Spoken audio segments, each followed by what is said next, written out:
Good morning and welcome to a very special edition of the weekly Texas Public Policy Foundation live stream.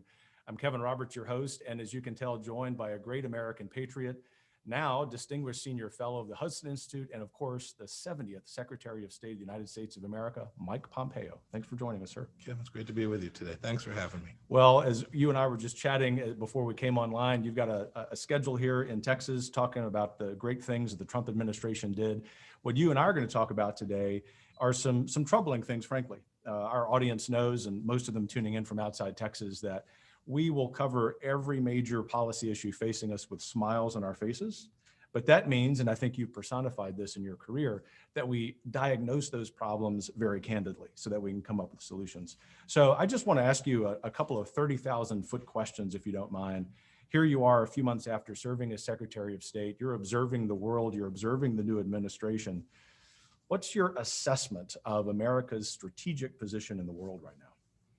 So it's an important question. And without getting into the dynamics of the two administrations, I must say, I traveled to some 80 countries in 2.5 years more before that when I was a CIA director. Mm-hmm. People are dying for leadership from the United States of America. They want us to be there. They know that we are the bulwark of security for every country in the world. We are the bulwark of economic security.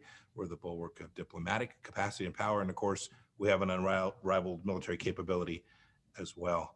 So wherever I went, wherever I landed, they wanted to see me. They didn't want to see Mike. They wanted to see the Secretary of State for the United States of America who could help them. We shouldn't squander that. Mm-hmm. And that means two things. One, we can't disengage, but we have to be very restrained in how we think about using this power. It is not infinite. It is not free. It has an enormous cost to the United States when we use it. But if we do it right, if we think about it the way the president and I did, which was we put America first, we're unabashed about saying that, I swore an oath to defend the United States of America.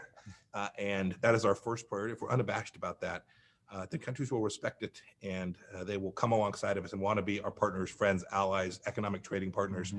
They know that the way we think about the world is the right way. And I hope this next administration will continue that and not sacrifice American values on the cross of climate change or radical woke leftism or whatever it may be. That is the mantra from the left part of their party. Well, we have a vested interest, in spite of whatever our philosophical differences may be with the new administration, for them to succeed, especially in foreign policy. And I think one of the things that the Trump administration and you did very well was being remarkably consistent in foreign policy. And I think that y'all had some folks who might have been skeptics early on in the Trump administration who came around to your way of thinking. And that happens when you're leading. It happens when you're consistent. One follow-up question I have before we move on to a couple of the specific issues of China and Mexico is, as you were traveling the world as Secretary of State, did you ever get significant pushback in private from world leaders about the America First policy? Almost none. Yeah. When I got it, it was from our adversaries, not those. Good, that's a good sign, right? Not those who wanted to be friends of America. The pushback against America First, people understood it intrinsically. People understood it. And we were very candid too. We said, when I met with Chancellor Merkel or whoever it was, you should be Germany first. Amen. Right? You should, when I meet with the president of the Dominican Republic, you should care about the DR first. And we admire that and we respect that. And it is your job. And so it was that central understanding that we took and we're just very candid about. But when you do that, when you're open about who you are and what it is you're trying to accomplish, you can really get to the heart of the challenges that are represented around the world. Well, I think that's hopefully some inspiration for folks who are now in the shoes you used to fill there. We have some concern here at the Texas Public Policy Foundation about two of the dynamics you mentioned. They using climate change as sort of the context in which we do foreign policy, and also the leftist wokeness. And I'm grateful for you and your continuing leadership outside office now to be pushing on that. So let's pivot, if you don't mind, Mr. Secretary, to a couple of specific issues. Those of us who follow the news closely, especially those of us in Texas, are concerned about two foreign policy issues. One, not just close to Texas, but adjacent to us, and that's Mexico. We'll turn to that second. I really want, especially for our audience outside Texas, to hear your thoughts about what's going on with China right now. It's obviously a very high-profile meeting in the last few days in Alaska. I'll ask you about that from this layman's point of view. It didn't look like it went well for the United States, but I would love your assessment about that. But before we get into the specifics, what's China doing? I think most of our audience, as they were sending in some questions early, believe that China has lapped us. that the United States is now in second place, so to speak. How would you respond to that? So I don't believe for a moment that we're in second place, but there's a real risk of that. Okay. And let me walk through how I think we got to where we are and our theory of the case on how we make sure that the next generation is dominated by a Western set of thought, a set of a rules-based order that we know and that our founders wanted us to have here in the United States of America. For 4 decades, Republicans and Democrats alike thought that engagement with China would be a solution, that we'd see them change their ways, not necessarily even their internal dynamic. We have a lot of tolerance for countries that have different systems inside of their country, but we thought that they'd become less hostile, that they would engage in the world and trade on a set of rules that we understood. And when they made promises internationally, whether that was about the South China Sea or Hong Kong or Taiwan or Tibet, that they'd live up to them. And all we needed to do was trade just a little bit more with them. That proved an enormous failure, proved a central misunderstanding of the world, and most importantly of the Chinese Communist Party and its leader today, Xi Jinping. President Trump and I stared at this and said, that's just nuts. As I'm trying to simplify this for this morning. That doesn't make any sense. It has failed. We have to go a different direction. We have to protect American workers. And so we started with trade. The president talked about this during his campaign. We said, no, we're going to trade on a fair and reciprocal basis with every country, and that must therefore include China. When it came to military issues, we're going to make sure we have the strongest military capable of defending the United States and the things that matter to economic commerce around the world. We're going to do that in a way that is restrained and appropriate.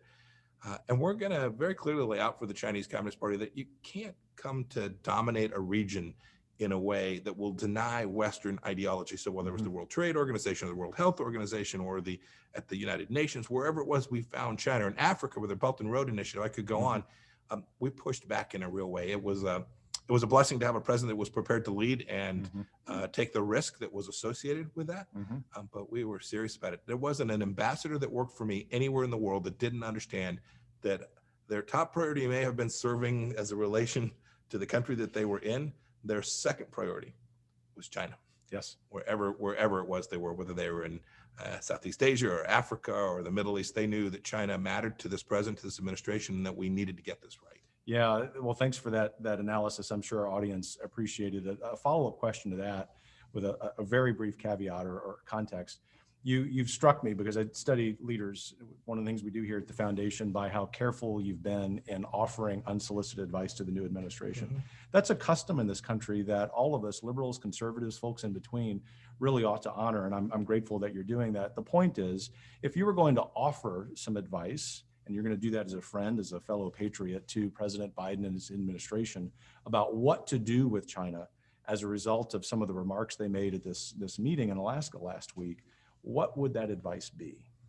So I am always careful. They're in the seat. I'm the former. Sure. I wish that they had treated us that way. Yes. Many of them chose not to do that. So be it. There's no need to retaliate for that. But I do want to offer them ideas about things that we saw that worked and things that we didn't. I've done that privately. But I've talked about publicly the way the United States needs to respond to China. And, you know, the meetings in Anchorage present risk to the United States because the Chinese attacked the fundamental nature of the United States of America. Right. So it wasn't about a moment or a particular language or particular words, but they grabbed onto what the Chinese believe most deeply, which is that America is a nation in decline. Yeah. And that thesis, one that they propagate through misinformation around the world and through different propaganda tools, the theory of American decline is something I hope that Americans don't come to believe. It's fundamentally untrue. And we have to work at it. We have to make sure that it never becomes true, but it's fundamentally untrue. And the Chinese want the world to believe that, because if we're in decline, then other countries will want to be their friends. They'll be fearful that the United States won't be there to be their important partner. And so I would urge this administration, when your Chinese counterpart says that Black Lives Matter is a central part of your administration, when a Marxist-Leninist ideology is a center point of your administration, you have to push back on that. You have to, if you don't, they may well be true. And and I regret that. They talked about the fact that they use these terms that were incredibly morally relativistic. The central idea that somehow America doesn't have a set of human rights understandings that are important and fundamentally different than the way the Chinese treat their own citizens. It's just wrong. So they grab news from headlines from the news. So they grab things that CNN says, they grab things that are in the New York Times, and they say, see, this is who America really is. Well, it's not true. And we can't let them get away with propagating that all around the world, because it will diminish us in the eyes of our allies and friends, and create enormous problems building the coalition we all need to push back against these Marxist socialist ideas that the Chinese Communist parties want to come dominate the next generation. Sure. And I would observe as a historian for maybe our younger audience members, there was a time when folks on the American left and on the American right largely agreed when it came to America first and American power, especially as it pertained to our communist enemies. And it would maybe, you've got some optimism that you're advocating today, which I love, what we love here at TBPF. Maybe we can get back to that as a result of the new administration taking this advice from you, especially in the spirit in which it's intended. So let's talk about another thorny issue, and then we'll get to some audience questions if you don't mind. We're here in Texas, of course, we're concerned deeply about China because of the significance of the Texas economic miracle, if you will, but we're very concerned on every level about what's going on at our southern border. You know Texas well, Mr. Secretary. You know that we love immigrants, we love immigration. Texas and America are the two greatest, most successful experiments in civil society in the history of the world because we understand diversity properly understood. And the point is that I would submit to you the new administration's and its policy is really beginning to interfere with that. So high level again, before we get into some of the detail, what do you think the answer is to the current border crisis? So I think we had it. I think we grasped this nearly perfectly, and while we executed in a bumpy way, we ultimately got there. We had courts challenging some of the work that we did, but in the end, we got the policy right. What is that? It's the central understanding of American sovereignty and the central understanding of America and its founding principles about when people want to come to the United States, we want to encourage that. We want them to come. We want them to do so in a way that is consistent with our understanding of rules and the law. I'll never forget a great story. I was a member of Congress a long time ago now, and would have people call in from Europe and say, hey, how do I get to America? And, you wanted to say to them, sure, boy, I know it's frustrating. You're in the 9th year waiting on the list. We can't allow that to happen. That is deeply inconsistent with who we are. And so we took the idea of American sovereignty and the fact that we wanted to know what was coming across our border, who was coming on across our border for all the reasons, terrorism, narcotics, all the things that we know. And then we implemented it. I spent a lot of time with Marcelo Ebrard, my foreign minister counterpart down in Mexico, former mayor of Mexico City, working out a system that worked for the United States, for Mexico, and for El Salvador, Honduras, and Guatemala as well. An intricate set of rules that said, if you want to apply for asylum, there's a set of rules, comply with them. But while you're waiting, you're going to remain in Mexico. Yeah. We call it the MPP, but it's become known as Remain in Mexico. And it was just this understanding that that's the appropriate way for international law to recognize asylum claims. And it worked. It turned the magnet off for the United States and avoided what you see today, which is, I watch these pictures. I haven't had a chance to get down there, but you watch these pictures. It's a national security crisis on our southern border. It is a deep humanitarian crisis. I talked to lots of people who had tried to make that journey and were unsuccessful, and the horrors that they experienced from the coyotes and the cartels that were trafficking them across the border. This isn't in America's best interest. It's not in Mexico's best interest, and it's certainly not in the best interest of these people who are in difficult situations in Central America who simply want a better life. It's true, and I think often here at the foundation, I know y'all did a great job of this in the administration. Part of the policy solution is making sure we're framing the debate in the proper way that's based on facts. And as we mention often to legislators, members of our Texas delegation to Congress, we have to understand that we have to frame this issue in a way that really puts those people who want to migrate here in focus, right? And for all of the reasons you mentioned, this is not a good situation for those folks. We want people who want to come to the United States be able to do so legally and quickly and transparently. And unfortunately, what the administration is doing right now is really complicating that. Follow-up question, maybe going back to your days as a member of Congress representing your Kansas district, what advice would you give Congress? What advice would you give the U.S. House and U.S. Senate about what they need to do in order to address this crisis? They got to go fix this. And they need to convince their Republicans in Congress need to convince their Democrat colleagues precisely what you described. It gets pitched as an emotional issue. That's right. And it is that. It's a deeply emotional issue for those who are stuck in this terrible situation. The solution cannot simply be to have them come across, make this trek, take that risk, and then be housed in terrible situations here on our side of the border. That is inevitable if you get this policy wrong. And that's the argument that needs to be made. And they need to urge this administration to get serious about this. President Biden has said, we don't want them to come, but every action that they've taken every action has suggested that if you come and if you get here, you will find a way to find work and find opportunity and be able to stay here forever. When that's the case, they're not going to listen to American messaging. They're going to listen to the text message or the WhatsApp or the email or the phone call they have with their cousin or their family member or their friend who's here and says, come, take the risk. It's worth the try. You can't permit that to be the message that's received, because if you do, you will do enormous harm to them. Yeah, it is a humanitarian crisis. So we'll switch gears here. One more question about the rest of the world, and then we'll get to audience questions. So if you're in the audience and you haven't submitted your question yet, just go to the comments section of the social media channel you're using, and we'll get to as many of them as we can. Last question for me for now, Mr. Secretary, is we've talked about China, we've talked about Mexico.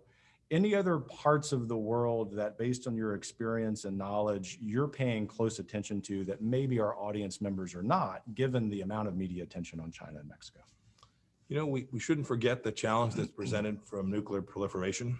So whether that's North Korea and the problem that we confronted at the front end of our time in 4 years, or the nuclear efforts that the Iranians are engaged in, the terror efforts that they're engaged in around the world.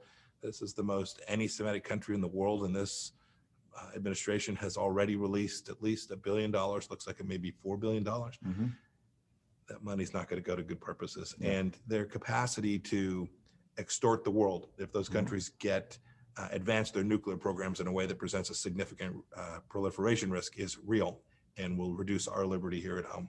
Yeah. Well, I figured it would be a response that would cause us a little bit of concern, but that's the nature of the work, right? Yes, sir. Well, look, as you will soon find out, I don't ask the good questions. Our audience does. And so those of you in the audience, you're already sending in some questions. We'll get into as many of them as we can. We'll take the first one here, Mr. Secretary. Will President Biden make military or economic concessions to China in order to get them on board with climate change initiatives? This is that's a great question. This is the one issue that I've spoken about publicly, trying to assist the next administration in confronting what we saw. I'm afraid that that's the path that they're headed down. People are often policy. That is, people come into an administration with their own set of ideas, and that impacts where you land. If you look at the team that President Biden has brought on board, whether that is having a former Secretary of State as a cabinet member, very unusual. Working to be the so-called climate leader, climate czar, call him what you will. Czar, I think is appropriate. Yes. You have Susan Rice in the White House. You have Wendy Sherman back. You have a group of people. You have Gina McCarthy, who was the head of EPA during my time in Congress. This is a group of people who see the world through this vision of climate change as a political and almost article of religious faith. And when you do that, when you put that at the top of your priority list, when you don't say, nope, America first is our priority, but rather climate change is our priority, there's very little you won't trade to get to that thing that's at the top of your list. Yeah. Thank you for that response, and thank you, audience, for sending that in. Second question is maybe related in ways that some folks don't realize. It's a question about the Keystone XL pipeline. In what ways has the cancellation of that pipeline influenced our standing on the global scene? I think the world looks at that and says, what on earth are you doing? This is a pipeline it's been around for years and years and years, even from 6, 8, 10 years ago. That makes perfect sense, that it's had more environmental reviews than you can shake a stick at, and that would be enormously enabling for the United States. I tell people this, and it surprises them sometimes. There were very few meetings that I went into around the world where energy wasn't at the top of the list for my counterpart, whether it was in Central Asia, in Kazakhstan or Uzbekistan, whether it was in Southeast Asia, in Vietnam or Singapore or Malaysia. Wherever I went, people depend on being able to turn the lights on and to drive their vehicles and to create manufactured goods that use petrochemicals at the core source for their plastics or whatever it may be. They were excited that the United States had turned on this capacity to transport petroleum and natural gas around the world, and they wanted to build a port to receive it or a terminal to cool it and freeze it and transport it, or they wanted us to help them build pipelines so that they could control that. It's an economic matter, but it's also an enormous national security matter. And so for the United States to now back away from that and say, no, we're going to turn inward, we're not going to promote American energy both here and abroad, is something that I think weakens us across the world. And the world certainly took notice. Well, and our American media, just as a brief addendum, don't do us any favors, right? Because 95% of the coverage is about the couple of protests in South Dakota or wherever, and not anything about the analysis you just offered. So if that frustrates you, just keep tuning in and following Secretary Pompeo. Next question, sir. The Biden press secretary said this week, quote, "Our administration is going to take a different approach to Russia than the prior administration. The Russians will be accountable for the actions they have taken," end quote. What's your reaction to that statement? Just remember back to a great leader, Mr. Roosevelt, who said, talk softly and carry a big stick. If you're going to talk loudly, you better be prepared to defend and support the rhetoric that you use. We often, although not always, tried the different approach, which was to be constructive and realistic and restrained. I think that's what our founders wanted. If you go back and read the Federalist Papers and talk about how America should engage in the world, they talked about a restrained United States of America, not a disengaged one, but a restrained one, a realistic one. When I hear that rhetoric, I understand it. Vladimir Putin's a bad guy. Vladimir Putin does not intend well for democracy in the West. So those are points that are well taken. But we got it right. We put more sanctions on Russia than any administration in history. We defended the Ukrainian people by providing them weapon systems so they could defend themselves in the southeast part. You'll recall that Crimea was taken from the Ukrainians on the previous administration's watch, and there was no or nearly no costs imposed on them for that. When I hear this rhetoric, I worry only that this rhetoric will be undermined by actions. And as soon as that happens, as soon as you make a statement or a claim or draw a red line, as President Obama did in Syria, and don't back it up with real actions and real deeds, the world will see you as a paper tiger, and they will drive a truck through that.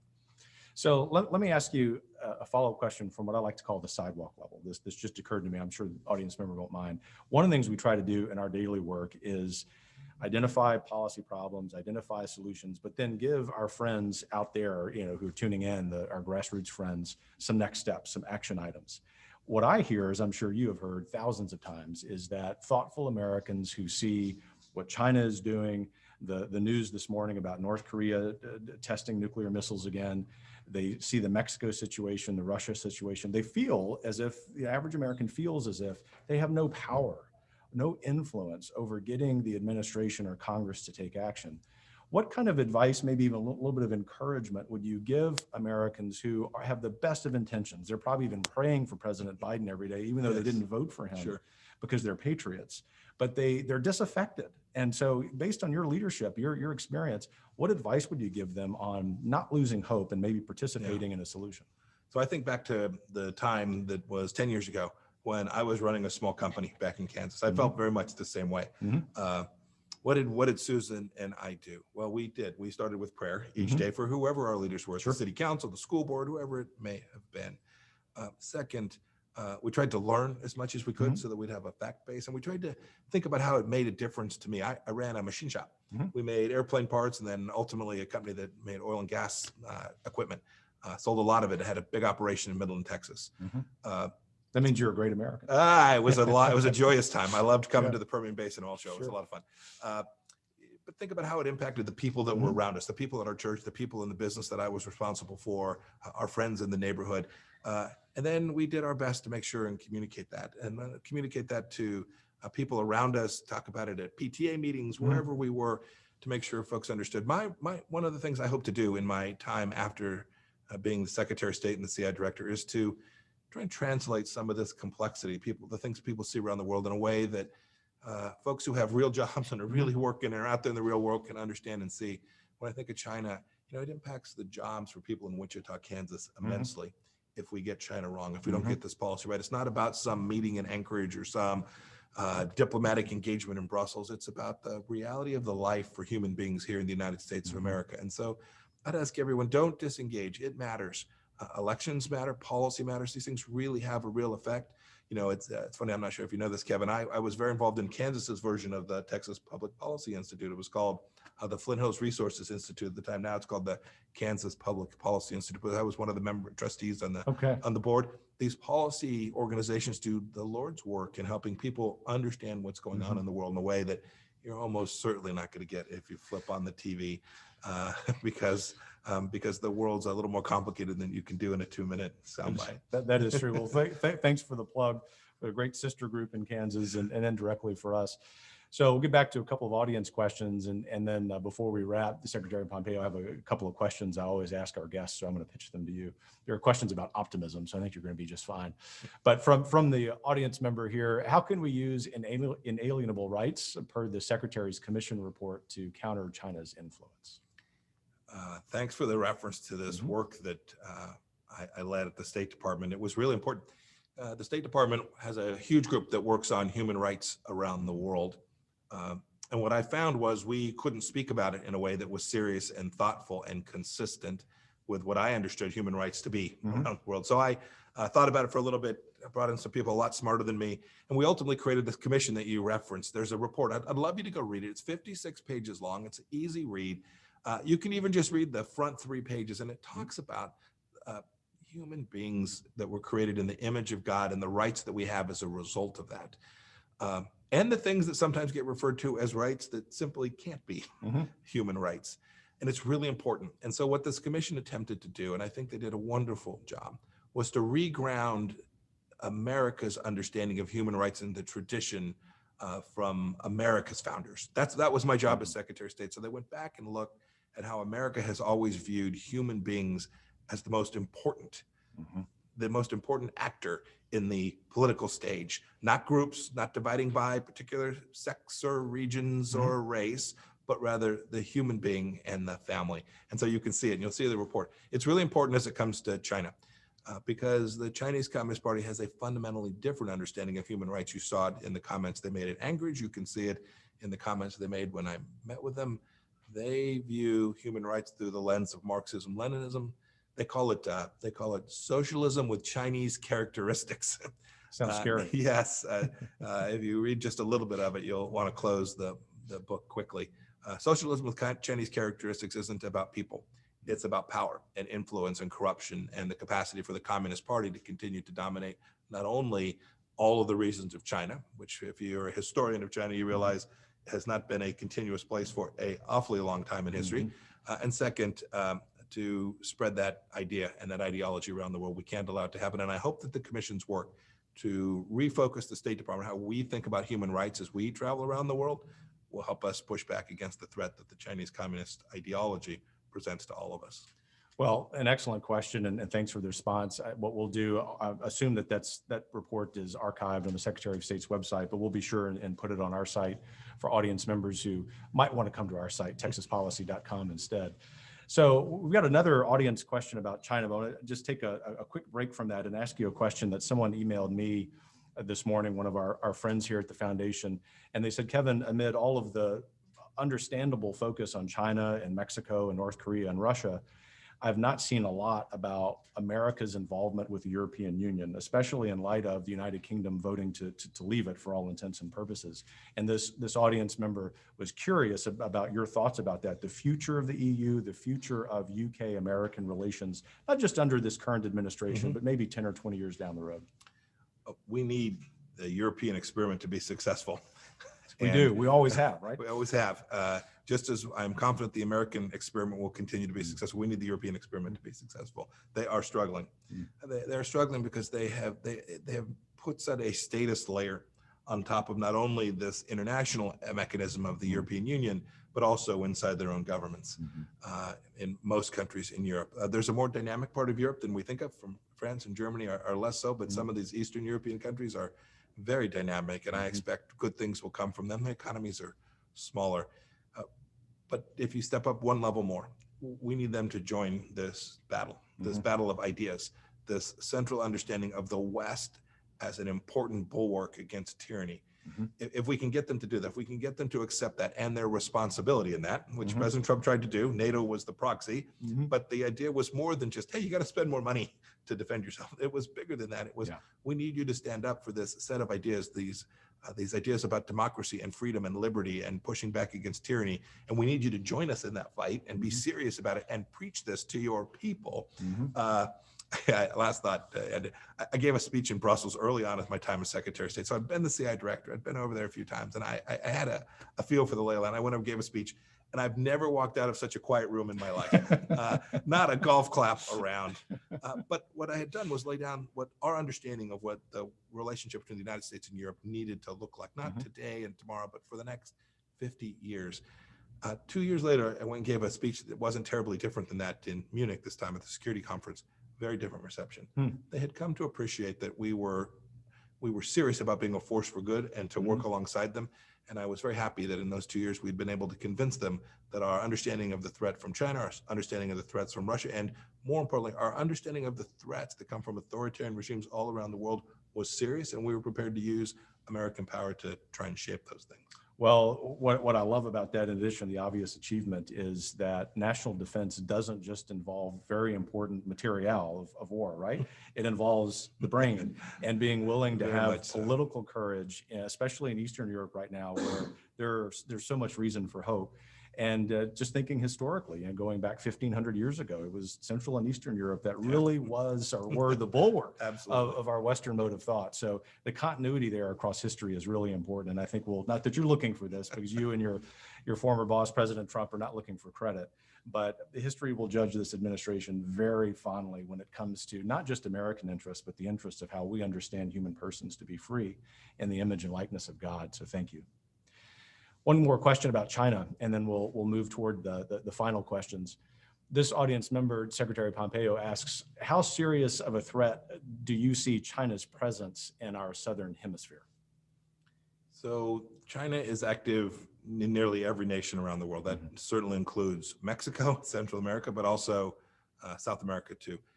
Largely financial, although not exclusively. A lot of technical assistance, military technical assistance being provided to the Maduro regime by the Chinese. As Argentina has struggled financially, the Chinese have shown up with some non-market possibilities for a financial path forward for them that will have an enormous political price throughout South America if the Chinese are successful. I hope the United States will provide an alternative solution. I think that'll end up being the case. But make no mistake, China would very much love to get a foothold in South America. They know it's close. They know it's an important set of trading partners for the United States, and they are very active in that region. This is not something that's good for the United States. Right in our own backyard. Again, going back to history, think about the Monroe Doctrine, right? The first statement of America being a little more proactive on the geopolitical stage 200 years ago. So getting into the final questions, and I just want to thank the audience members for, as always, submitting excellent questions. One of the two questions I have for you, Secretary Pompeo, is, as a conservative leading the largest policy group outside DC, we think a lot, not just about specific policies, not just about the foreign policy that you've discussed with us this morning, but about the future of conservatism. And this is important to every American, even liberals. The future of liberalism is important to you and me, right? But for us as conservatives, we're a little more focused on the future of conservatism. And I don't mean that in the sense of election cycles. And I'm not going to ask you that question, although I'm tempted. It's about the future of ideas, the future of how we talk about conservatism in America. The Trump administration has had many achievements. One of them is reframing the narrative about what it means to be a conservative. Given your experience as Secretary of State, member of Congress, business owner, someone who knows this country well, not to mention Army veteran, what do you think the future of conservatism is? What are the policies and issues that we're going to talk about, and how should we be talking about them? I always harken back to my heroes who wrote our founding documents. They talked about America and its Judeo-Christian traditions with freedom and liberty for the individual at the center, and this idea, kind of a Catholic idea of subsidiarity to follow, right? If you read the Federalist Papers, they talked about these little platoons. They talked about schools and family and communities. I think conservatism is at its best when we acknowledge that the best things that happen almost always happen in small places, in the quiet places of America, where real people engage with their friends and their family members and the other people in their community to make life better for individuals. Frankly, one of the things about the Republican Party that we have not gotten right is we've spent too much money too. And it's not, so there's a fiscal component to this, but it is also a liberty component. There's this component that says if we take everything to Washington, centralize it, this is not in the conservative tradition. And it will minimize the capacity for individuals to have liberty and freedom in the way that the good people here in the Republic Mhm. understand it. Indeed. Well said. Thanks for that response. So we didn't cue any of that, but this is music. No, to that our was an ears. unexpected question. Yes, so all off the top. Well, Yes. thanks for taking the curveball and hitting it out of the park. Last question, one that hopefully is a softball. I would intend it as such for someone I disagree with, because I think all of us, whether we're liberals or conservatives, should wake up in this country proud to be an American. And that is, over the last 15 months, this country has endured so much. The real health threat for many Americans from COVID, the real threat we've all felt from government shutdowns, economic side of that as well, an election that was contentious to say the least. And that has caused many Americans on both sides of the aisle, both sides of the political spectrum, not to believe optimistically about the future of this country. Why did you wake up this morning optimistic about America today, but also America in the future? Yeah, it has been a long 13, 14 months. I was in the center of the maelstrom for some of it. Mhm. Some of it I was a little bit Mhm. off to the side on the domestic health issues, weren't in the center of what I was doing, but I saw it and I had a chance to see how it was impacting people around the world and people back here at home as well. I'm optimistic because when I watch how America responds to these things, Mhm. whether it was the COVID-19 virus itself, whether it was the economic challenges that confronted us, or whether it was the events that happened in the election and through January 6th, I watched how America responded to that. Mhm. I watched our Constitution hold. I watched people rally around the central understanding of, no, we're not going to let this take America in a direction we don't want it to go, Mhm. and grab hold of that in a serious way. I've seen this in that, what is it now, 8, 9, 10 weeks that I've been out of office. I've had so many really kind notes from people around the world that says, bolstering me, trying Yeah. to convince me that what we did was right and noble and important and would be foundational for America moving forward. I fundamentally believe that the American experience is unchallengeable, Mhm. but faith without work is not of much value. It's going to take all of us who believe in these conservative ideas to continue to educate ourselves, to be grounded, and to work each and every day to make sure we are advancing these ideas that I and my family hold so dear. Mhm. So now's the time, even though some folks in the left of center media want us to go put our nose in the corner, to actually stand on the rooftops and proclaim the good news. Absolutely, yes. Stand athwart history. Amen. Well, Secretary Mike Pompeo, can't thank you enough for making time for this today. I know our audience members enjoyed this, most of all on behalf of all of them, certainly on behalf of all of us here at the Texas Public Policy Foundation. Thank you and God bless you for being a great patriot, for your service. I hope you feel that gratitude in the fiber of your being, because you and your colleagues in the Trump administration did stand athwart history and told the truth and pointed to true north, and we're all very grateful for it. So God bless you. Thank you. God bless You you all. bet. Thank you Thanks all. for being with us. Thank you all for joining me this morning. Y'all have a great day. We'll see you next Monday with an equally interesting panel, although not with Secretary Mike Pompeo. Y'all have a wonderful week. May the Lord continue to prosper the work of your hands. Take Amen. care. Thank you all.